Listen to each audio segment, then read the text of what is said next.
Na kusalimu kwa upendo wa Mungu asubuhi ya leo, rafiki yangu na mpendo wangu. Naomba nikukaribishe kwa ajili ya neno la Mungu.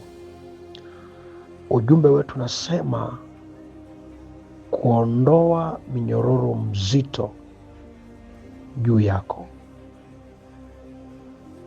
Kitabu cha Maombolezo mlango wa 3 mstari wa 7. Amenizunguka pande zote hata siwezi kutoka. Amefanya mnyororo wangu mzito. Mpendwa, asubuhi ya leo ningetamani uchukue hatua ya imani ya kuvunja na kuharibu kila aina ya mnyororo mzito uliokufunga. Maana mtu aliyefungwa na mnyororo hawezi kufanya kitu akafanikiwa. Kifungo ni utumwa ya kulazimishwa kuishi maisha ambayo sio yako. Na yamkini kuna namna ambaye adui amekufunga katika ulimwengu wa roho. Huwezi kutoka, huwezi kufanya chochote. Anasema amenizunguka pande zote hata siwezi kutoka. Kwa sababu ya kuzungukwa kila mahali, kwa sababu ya kuzungukwa kila eneo, hata huwezi kutoka, hata huwezi kufanya unachotaka kufanya. Ni kwa sababu kuna roho iliyokuzunguka. Na ndio maana asubuhi ya leo nasema chukua hatua imani na ukate kila aina ya mnyororo mzito uliowekwa juu yako.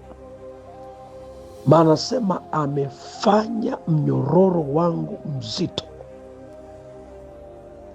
Na ndio maana kwenye kitabu cha Yohana sura ya 8 mstari wa 31 Yesu alizungumza juu ya kufunguliwa katika vifungo.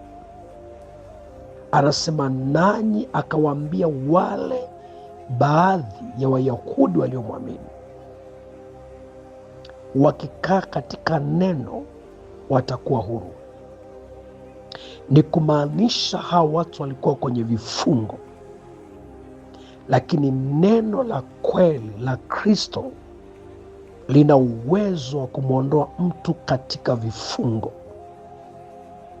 Asubuhi ya leo nataka nikwambie,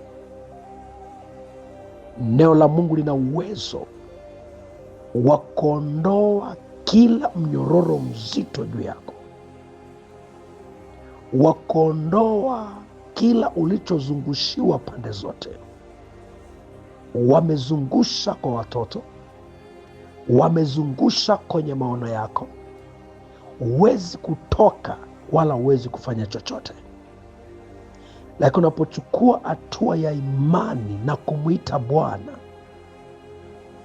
kila mnyororo uliofungwa nayo itaenda kukatika. Yesu alimkuta mtu mmoja alikuwa anaishi makaburini, Mgeresi. Maandiko yanasema naye alikuwa amefungwa kwa minyororo, alikuwa amefungwa na pingu. Naye akapiga kelele alipomwona Yesu. Alipofungua kinywa chake kusema unirehemu, na yale mapepo yakasema usitutoe.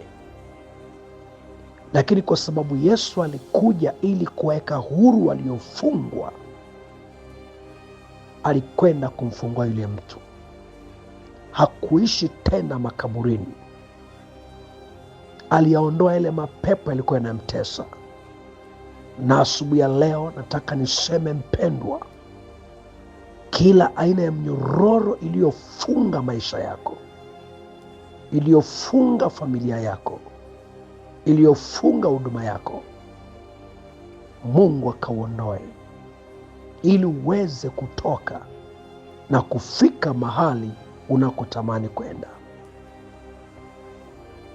Ule mnyororo ambao umekufunga kama Yeriko ilipokuwa imefungwa, watu wangeweza kutoka wala kuingia. Hata kama watu walikuwa wanatamani kutoka, lakini kuna mifungo ya minyororo. Nataka nikwambie mpendwa, kuna mahali unatamani kufika, lakini minyororo imekufunga. Lazaro alipofufuka, andiko anasema amefufuka mtu ambaye alikuwa amefungwa sanda mikononi na miguuni na usoni, leso. Na Yesu akasema, mfungueni, mwacheni aende zake.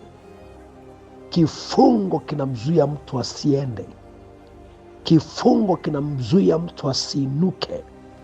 Ayamkini ni kifungo cha maneno, ni kifungo cha maagano, lakini kupitia hatua ya imani ya maombi utakaye kwenda kuomba, kila mnyororo mzito utaondoka juu yako. Katika Isaya 10:27 anasema, inaitakuwa katika siku hiyo mzigo wake utaondoka begani mwake. Asubuhi ya leo mpendwa, kila mzigo uliobeba ambao ni mzito kama mnyororo umekaa juu ya mabega yako, umeshindwa kufanya unalotaka kulifanya kwa sababu ya mizigo ambayo adui amebebesha maisha yako. Maandiko yanasema kwa sababu ya maombi nira itaharibiwa na mzigo utaondolewa. Nami niseme asubuhi ya leo, kila mnyororo mzito ambao adui ametengeneza na akaweka mabegani mwako ikapate kuondolewa. Na tuombe. Mungu mwaminifu, uliye hai, mwenye nguvu, mwenye uwezo, tazama mtoto wako ambaye minyororo iliyo juu yake, ambaye adui ameachulia, yamemfunga asiweze kutoka. Ninaondoa minyororo hiyo, ninakata hizo kamba katika jina la Yesu. Mungu mpe neema ya kuinuka katika jina la Yesu. Amen. Rafiki yako Mwalimu Bishop Daniel Mathew, Arusha, Tanzania. Namba yangu ya simu unaweza ukaanza na jumlisha 255 766 92 11 70.